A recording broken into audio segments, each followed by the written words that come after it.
আজকাল শুধুমাত্র আমাদের নিজেদের পুকুরের মাছ বিক্রি করে আর সংসারটা ঠিক করে চলছে না, অন্য কিছু ভাবতে হবে মনে হচ্ছে।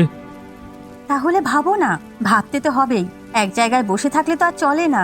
কি ভাববো বলো তো?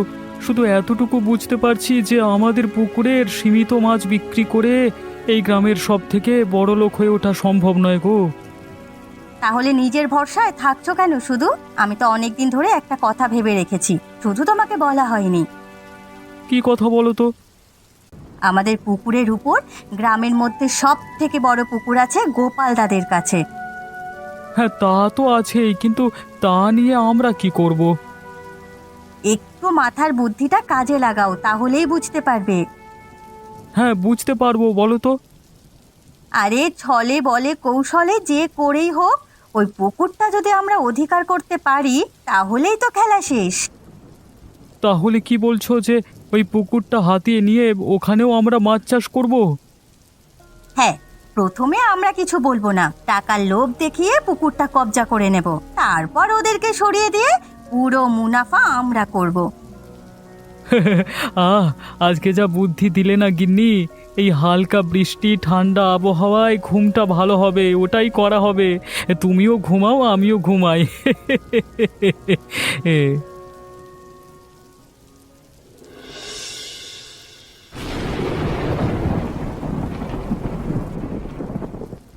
গোপাল, গোপাল ভাই, বাড়ি আছিস ভাই? ওগো শুনছো? বাড়ির বাইরে মনে হয় তোমার নাম ধরে কেউ ডাকছে, একবার দেখো না গো। কে এসেছে? দাঁড়াও, আমি আসছি।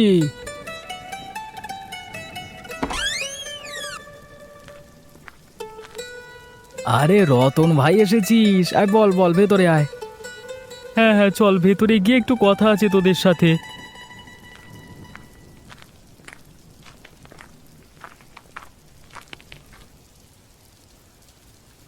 আরে আরে রতন দা এসেছো, তোমরা বসো, আমি একটু চা করে আনি তোমাদের জন্য।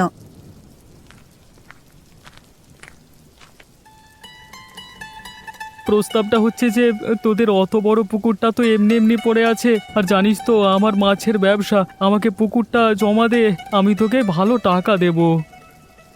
রতন, গ্রামের মধ্যে তুই আমার বন্ধুর থেকেও বেশি ভাইয়ের মতো, কিন্তু আমি ঠিক করেছি পুকুরটা কাউকে দেব না। কেন পুকুর কাউকে দিবি না কেন? ওই পুকুরটা বাবার সম্পত্তি, তাই ওটা দিয়ে ব্যবসা করবার আমার কোনো ইচ্ছে নেই। বাবার স্মৃতি হলেই যে ব্যবসা করতে হয় না, এরকম কোন বইতে লেখা আছে শুনি? আরে বাবা, কোনো বইতে লেখা নেই, কিন্তু আমার একটা মনের ব্যাপার বলতে পারিস। আমি মানছি আগের থেকে তোদের একটু অবস্থা ঠিকঠাক হয়েছে, কিন্তু তা বলে নিজেদের এগিয়ে যেতে গেলে পয়সা কামাতে লাগবে না? আজকে এই যা ঝড় বৃষ্টির অবস্থা, যদি তোদের মাটির বাড়ি ভেঙে যায়, তখন টাকা না থাকলে হঠাৎ করে বাড়ি করবি কি করে? অত কিছু ভাবি না আমি। এগুলো হচ্ছে যাদের বুদ্ধি নেই তাদের কথা। ঠিক আছে, যদি নির্বুদ্ধির মতো জীবন কাটাতে হয় কাটা, তবে আমার মনে হয় একবার তোরা আলোচনা করলেই ভালো হবে। আমি এখন গেলাম, বুঝলি?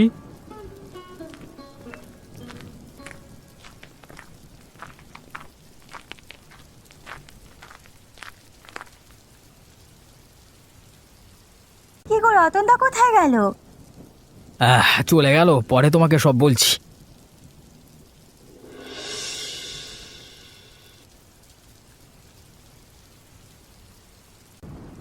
কি হলো গো, সেই যে সকালবেলা বললে রতন দা কি বলে গেছে বলবে বললে, তারপর তো আর কিছু বললে না। কি বলবো বলো তো তোমায়, আমি তো নিজেই কিছু বুঝতে পারছি না। কি বুঝতে পারছো না সেটা যদি আমার সাথে একটু খোলামেলা আলোচনা করো, তাহলে তো জিনিসটা সিদ্ধান্ত নেওয়া যায়। রতন এসেছিল বলতে যে আমাদের পুকুরটা তো এমনি পড়ে আছে, ওকে জমায় দিলে ও মাছের ব্যবসা করবে আর আমাদের টাকা দেবে। তুমি কি বললে শুনি? বাবার পুকুর অজুহাত দিয়ে স্পষ্ট না করে দিয়েছি। তুমি না করতে কি রতন দা চলে গেল নাকি? একটু রাগ হয়েছে ওর, বলে গেছে ব্যাপারটা নিয়ে ভাবনা চিন্তা করে জানাতে।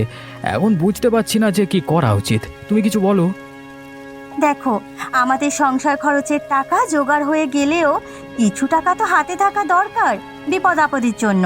আমার মনে হয় পুকুরের টাকাটা যদি আসে তাহলে কিছু টাকা হাতে আসবে এবং বিপদে আপদে সাহায্য হবে। এই একই কথা রতন বলছিল, তাহলে কালকে গিয়ে ওর কথাটা মেনে নেব, কি বলছো কি? হ্যাঁ, মনে হয় সেটাই উচিত হবে, কোনো জিনিস ফেলে রাখা কাজের কথা নয়। ঠিক আছে, সেটাই করব তুমি যখন বলছো। আমি এটাই জানতে চাইছিলাম তোমার থেকে যে তুমি কি চাও।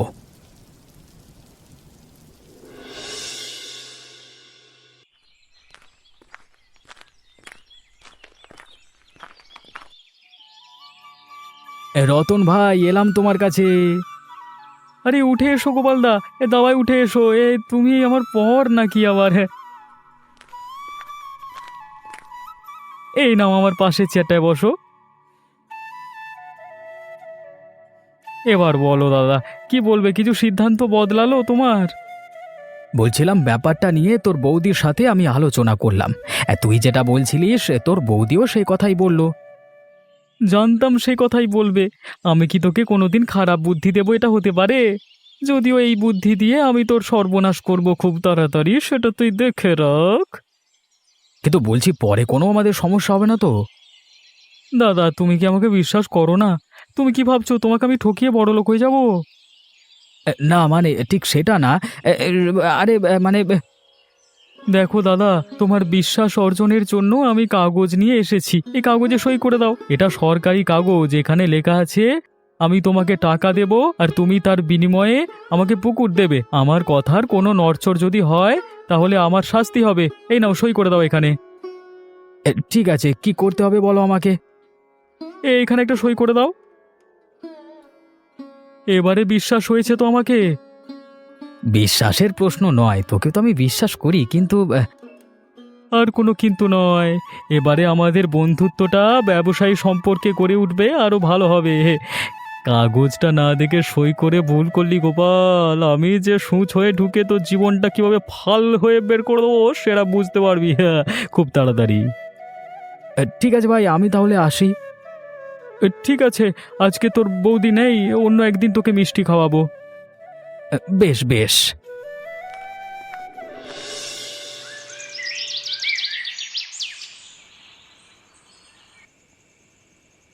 তুমি খুশি হয়েছো তো? দেখলে তো, আজকে তোমার বুদ্ধিতে হাতিয়ে নিলাম ওদের পুকুরটা। এই জন্যই বলি, সব সময় বউয়ের কথা শুনে চলো।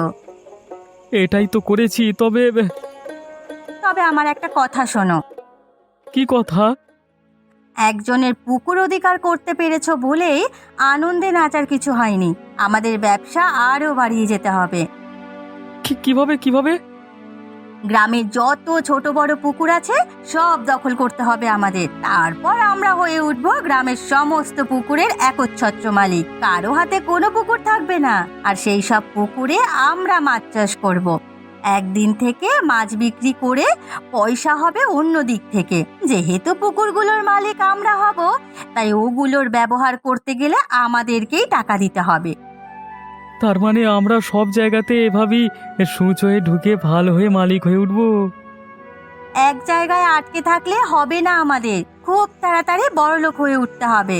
যারা বড়লোক শুধুমাত্র তাদের দাম আছে এই পৃথিবীতে। আমাদেরকে হয়ে উঠতে হবে রাজা। উফ, তোমার কথা শুনে আমার বড়লোক হবার স্বপ্নটা আবার মাথা চাড়া দিয়ে উঠলো। আজকে মনে হচ্ছে রাতে স্বপ্ন দেখবো আমি রাজা হয়ে গেছি। আহারে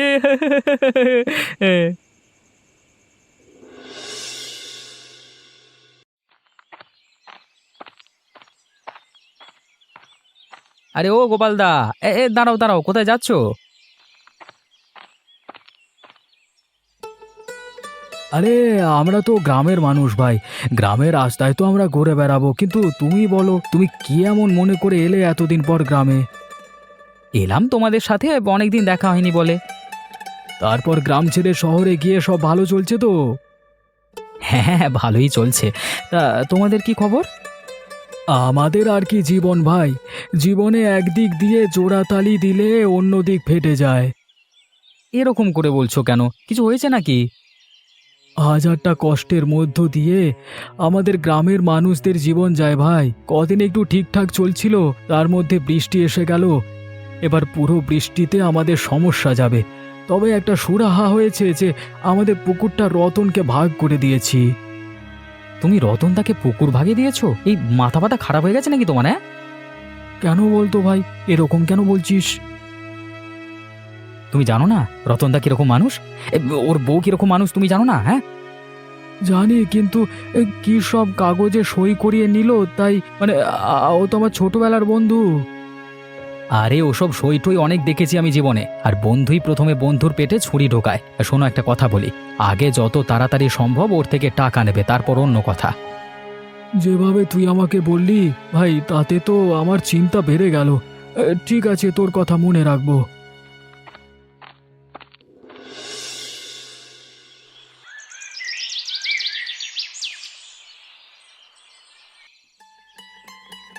আরে নীলিমা, কোথায় যাচ্ছ?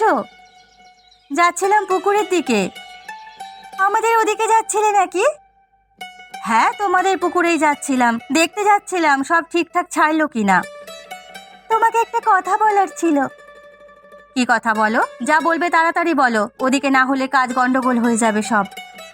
তোমার দাদা বলছে টাকা পয়সার বিষয়টা পরিষ্কার করে নিতে, আর টাকাগুলো যত তাড়াতাড়ি সম্ভব দিয়ে দিতে। তোমাদের দেখছি আর তর সইছে না। কেন, টাকার গন্ধ নাকে যেতেই সুরসুর করছে নাকি? ব্যাপারটা টাকার গন্ধ নয়, ব্যাপারটা হচ্ছে যে টাকা দেওয়ার যখন কথা হয়েছে তখন সবারই তো প্রয়োজন থাকে, তাই বললাম। এগুলো ছোট লোকের লক্ষণ। আগে শুনেছিলাম যে যারা টাকা পয়সার মুখ দেখেনি তারা ছোট লোক হয়, আজ নিজের চোখে দেখে নিলাম। 2 পয়সা দিচ্ছ বলে তুমি কি আমাকে অপমান করবে নাকি? মান অপমান জ্ঞান থাকলে আর এরকম কথা বলতে না। যাই হোক, তোমার সাথে বকবক করে সময় নষ্ট করার মতো সময় আমার কাছে নেই। টাকা পয়সা দেওয়ার ইচ্ছে হলে দেব, বেশি মুখ চালাতে আসবে না আমার সামনে, বুঝেছো? আমি তোমাদের কথার ধার ধরে চলি না, যা করার আছে করে নিও, আমি চললাম।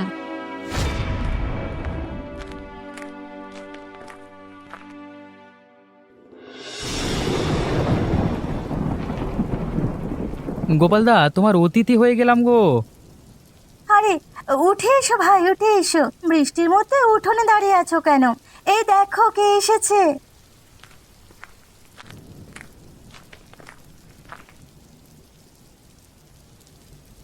তারপর বলো গোপালদা, কি খবর? তোমার দাদার আর কি খবর বলবে ভাই, খবর আমি বলছি। কেন, কি হয়েছে বৌদি? কিছু ঝামেলা হয়েছে নাকি? ঝামেলার সূত্রপাত তো হয়ে গেছে, নতুন করে আর কি হবে? কি হয়েছে বলো তো? তোমার বৌদি রতনের বউকে সকালবেলায় টাকা চেয়েছিল, টাকা তো দেয়নি, উল্টে প্রচণ্ড অপমান করেছে, আর বলেছে যে টাকা দেওয়ার ইচ্ছে হলে দেবে, না হলে না দেবে, আমাদের কিছুই করবার নেই। ঠিক এই ভয়টাই পেয়েছিলাম আমি, সেই জন্যই তোমাকে আগে থেকে সাবধান করেছিলাম। কিন্তু ফেঁসে যখন গেছি, আমরা তখন কি করব বলো তো ভাই? একটা উপায় আছে, কিন্তু কি উপায়? ওরা যেরকম ব্যবহার করছে তোমাদের প্রতি, তোমরাও ঠিক একই রকম ব্যবহার করবে। কিন্তু আমরা ওরকম ব্যবহার কি করে করব ভাই? আমাদের কি অত ক্ষমতা আছে, না অত বুদ্ধি আছে? না, ক্ষমতা লাগবে না, বুদ্ধি লাগবে, শুধুমাত্র একটু সাহস লাগবে ওদের শিক্ষা দেওয়ার জন্য। হ্যাঁ বলতো ভাই, তুই যা বলবি আমি তাই করব ভাই। পরিষ্কার কথা শোনাও। আরে যদি টাকা না দেয় তাহলে টাকার জন্য বেশি বলবার দরকার নেই। যে মাছগুলো ওরা তোমার পুকুরে ছেড়েছে সেই মাছগুলো তুলে খেয়ে নাও, যখন মাছ ধরতে আসবে তখন বুঝবে মজা। হ্যাঁ, আমার কিন্তু মনে হয় পলাশ একদম ঠিক বলেছে। এবার বেটাকে দেখাবো মজা। ঠিক বলেছিস তুই পলাশ, তোর মতো একটা ছেলে যদি আমাদের পাশে না থাকতো তাহলে আমরা হয়তো চিন্তাতেই মরে যেতাম। এখন যাও তো, পলাশের জন্য কিছু খাবার করে আনো। আমি এখনই যাচ্ছি। হালকা করে তেল মাখিয়ে মুড়ি নিয়ে এসো বৌদি, এই বর্ষার দিনে তেল মুড়ি জমবে ভালো।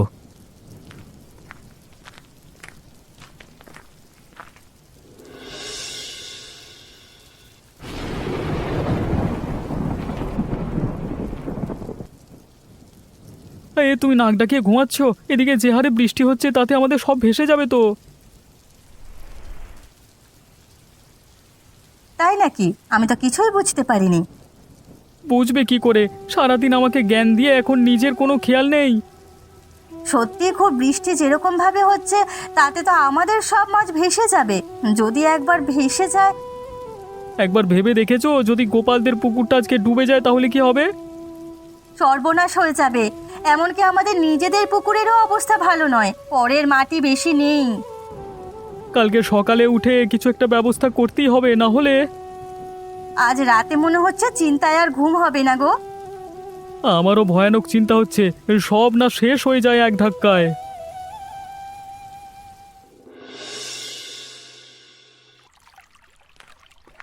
আরে কিরে দালাল, কোথায় যাচ্ছিস?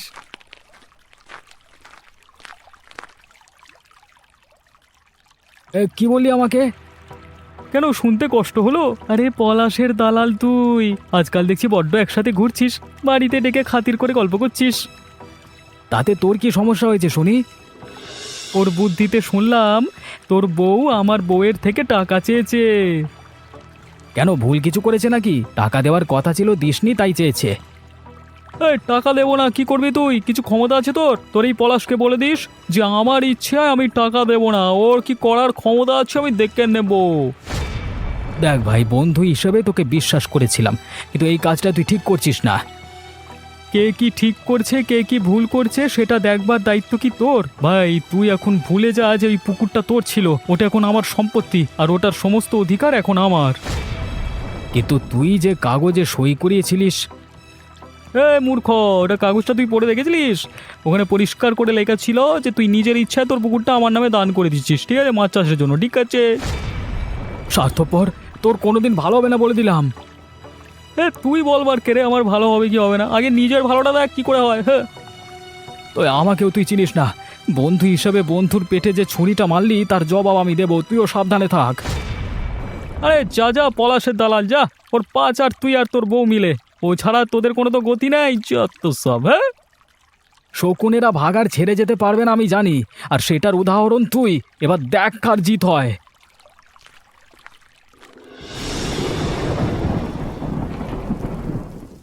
পলাশ ভাই, সাবধানে জালটা দে। জানিস আজকে শয়তানের বাচ্চা আমাকে চ্যালেঞ্জ করেছে যে আমি কিছু করতে পারবো না। এবারে বুঝতে পারবে, ও দাঁড়াও না। কিন্তু এত মাছ ধরে আমরা কি করব? আমার কথা হয়ে গেছে, কালকে ভোরবেলাতেই আমি গিয়ে পাইকারি হাটে বেচে দেব, আর বাকি আমরা বাড়িতে খাবো। এটাই উচিত শিক্ষা হবে। ওদের একটা শিক্ষা দেওয়া দরকার। নিজেদের খুব বড় দাদা মনে করে, ওরা ভুলে গেছে যে ওদের থেকে ওপরে কেউ থাকতে পারে, বাপেরও বাপ থাকতে পারে, এটা জানা দরকার। সবসময় ওরা গরিব মানুষদের পায়ের জুতোর সমান মনে করে এসেছে, তারা জানে না যে গরিব মানুষ চাইলে অনেক কিছু করতে পারে। ভাই ভাই, তোর জালটা ওদিকটা একটু ফেল তো, দেখবি অনেক মাছ উঠবে।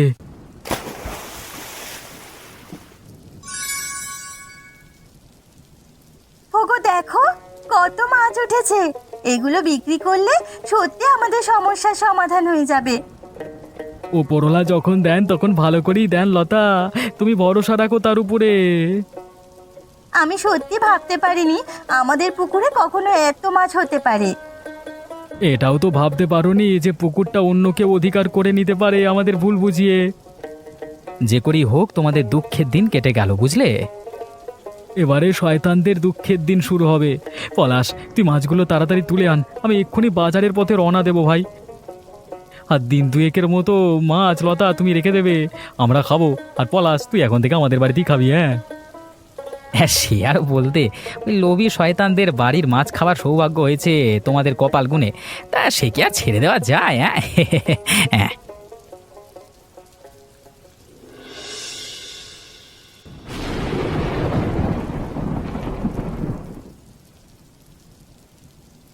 বুঝলে তো, কেন জানি না আমার খুব চিন্তা হচ্ছে। কেন, কিসের চিন্তা শুনি? আমার মন বলছে কিছু একটা গন্ডগোল হচ্ছে কোথাও। কিসের গন্ডগোল বলো তো? আচ্ছা, গোপালদের পুকুরের সব মাছগুলো ঠিক আছে তো? কেন, ওদের পুকুরে মাছ আবার কি হবে? এত বৃষ্টি হচ্ছে, কেন জানি না আমার মনে হচ্ছে মাছগুলো আমরা আর পাবো না। রাতের বেলায় তোমার মাথায় কি ছিট হলো নাকি? তোমাকে কি পাগলা গারদে দিতে হবে নাকি? না গো, ঘুমের মধ্যে হঠাৎ করে ঘুমটা ভেঙে গেল, আর মনে হলো আমরা যে কাজগুলো করে এসেছি এতদিন তার পাপের সাজা পেতে চলেছি। আরে কি ভুলভাল বলছে বলো তো, কি পাপ করলাম আবার? এই যে গোপাল দাদের ভুলভাল বুঝিয়ে ওদের পুকুরটা নিয়ে নেওয়া হলো, আরও লোকের পুকুর নিয়ে নেওয়ার পরিকল্পনা করছি, এগুলো কি ঠিক বলো? রাতের বেলায় তোমার হঠাৎ করে এরকম বুদ্ধির উদয় হচ্ছে কেন? ঘুমের মধ্যে হঠাৎ করে আমার মনে হলো আমাদের খুব বড় একটা ক্ষতি হতে চলেছে সামনে, তার পেছনে আমরা নিজেরাই দায়ী। ধুর, তুমি এসব নিয়ে বেশি ভাবো তাই ওরকম মনে হচ্ছে। আচ্ছা ঠিক আছে, কাল সকালে গিয়ে একবার দেখা যাবে। আমিও তো ওদের প্রচণ্ড অপমান করে ফেলেছি, তুমিও করেছো। ঠিক আছে, তোমার যখন এতই মন খারাপ হচ্ছে তখন কাঁদিয়ে দেখবে যে সব ঠিক আছে, ঠিক আছে? সব ঠিক থাকলেই ভালো। এখন অনেক রাত হয়েছে, শান্তিতে একটু ঘুমাও।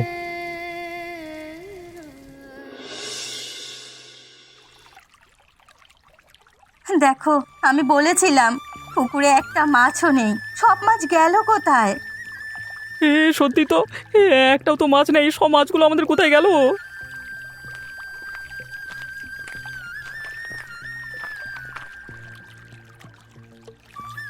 কি হলো রতন, মাছ খুঁজে পাচ্ছ না একটাও? এই আমার মাছ কোথায় গেল গোপাল? মুখ সামলে কথা বলবে রতনদা, তোমার মাছ, যার পুকুর তার মাছ। তুমি একটা কাগজের ভয় দেখাচ্ছ গোপাল দাকে। আমি যদি তোমার বিরুদ্ধে ব্যবস্থা নিই তখন তুমি কোথায় যাবে? মাছগুলো সত্যি কোথায় গেল? কেন, তোমার নাকি গন্ধ আসছে না? আমার কড়াইতে মাছ ফুটছে তোমার। আর বাকি মাছ বাজারে চলে গেছে। তুই আমাকে ঠকিয়ে যেভাবে পুকুর হস্তগত করেছিলিস সেইভাবেই আমি তোর মাছগুলোকে রাতের বেলায় তুলে বাজারে বিক্রি করেছি। আর এটাই তোমাদের উচিত শিক্ষা। তোমাকে কাল রাতে আমি বলেছিলাম গো, কিছু একটা গন্ডগোল হচ্ছে কোথাও। ঠিক কথা, গন্ডগোল এটাই যে তোমরা বিশ্বাসঘাতকতা করেছো, আর সেই বিশ্বাসঘাতকতার ফল ফিরে এসেছে তোমাদের কাছে। হ্যাঁ, আর এটা তোমরা মেনে নাও যে এটা তোমাদের পাপের শাস্তি। আমাদের ক্ষমা করে দাও তোমরা, আমাদের ভুল হয়ে গেছে। কিছু ভুলের ক্ষমা পাওয়া যায় না রে, আর এটাও সেরকম একটা ভুল ছিল। যদি তোমরা সত্যি নিজের ভুল বুঝতে পারো তাহলে এরপর থেকে তোমরা আর কারো কোনো ক্ষতি করবে না। ওগো, তুমি কিছু বলো না, তুমি কি এখনো কিছু বুঝতে পারছো না? আমি নিজের অহংকারে বসে অনেক কিছু করে ফেলেছি ভাই, আমাকে তুই ক্ষমা করে দিস। ওই মাছগুলো তোরই পাওনা ছিল, এখন তুই ভালোই করেছিস ওগুলো নিয়ে। আমাকে অনেক বড় পাপের দায় থেকে রক্ষা করেছিস, আমি আর কোনো দিন কারোর এরকম ক্ষতি করব না, আমার উচিত শিক্ষা হয়েছে। তাহলে আজকে দুপুরের খাবারটা এখানে খেয়ে যেও, অন্তত কিছুটা তো উসুল হবে। চলো আমরা এখান থেকে চলে যাই, ওদেরকে ওদের মতো থাকতে দেওয়াই উচিত। হ্যাঁ হ্যাঁ হ্যাঁ, চলো চলো। এবারে এদের উচিত শিক্ষা হয়েছে, এরকমই শিক্ষার দরকার ছিল। চলো চলো, ওদের নিয়ে বেশি ভেবে লাভ নেই। আমাদের গরম গরম মাছের ঝোল ঠান্ডা হয়ে গেলে আর বৃষ্টির দিনে জমবে না ব্যাপারটা, বুঝলে? চলো চলো তাড়াতাড়ি চলো। হ্যাঁ।